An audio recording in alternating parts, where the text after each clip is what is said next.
পরিবেশ উৎসব সেটা এখনো আসে নাই, তবে মনে করছি আমরা এবারকার নির্বাচনটা উৎসবমুখর পরিবেশে হবে।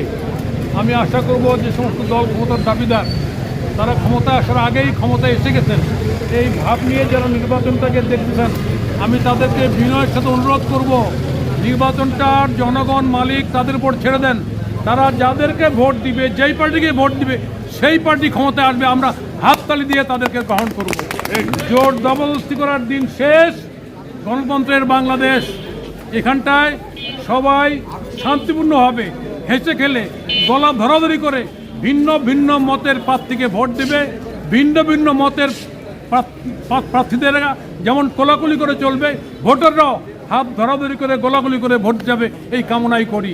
আশা করি আপনারা সাংবাদিকবৃন্দ বিগত সময়ে নির্যাতনের শিকার হচ্ছেন, এইবার আপনারা এরকম একটা উৎসবমুখর পরিবেশে ভোটটা যাতে সুন্দর হয়, সুস্থ হয়, সেই সামগ্রিক সেই কার্যক্রম পরিচালনা করেন। আপনাদের ধন্যবাদ, ভালো থাকুন সবাই। আমরা আশা করছি বাংলাদেশের ভোটটা এবার জনগণের আকাঙ্ক্ষার প্রতিফলন ঘটবে এই ভোটে।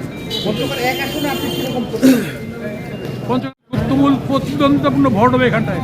পঞ্চগড় 1 আসন বরাবরই অতীতেই পঞ্চগড়ের যারা প্রার্থী হয়েছেন, যারা এমপি ছিলেন, তারা সবাই মহামান্য লোক।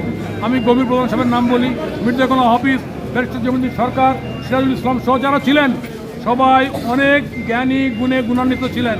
আমরা আশা করছি পঞ্চগড়ের মানুষ সেই ঐতিহ্য, সেই সম্মান, সেই গৌরব ধারণ করে এবারও তার প্রার্থীকে, যোগ্যতম প্রার্থীকে ভোট দেবে, এই কামনা করছি। Thank you.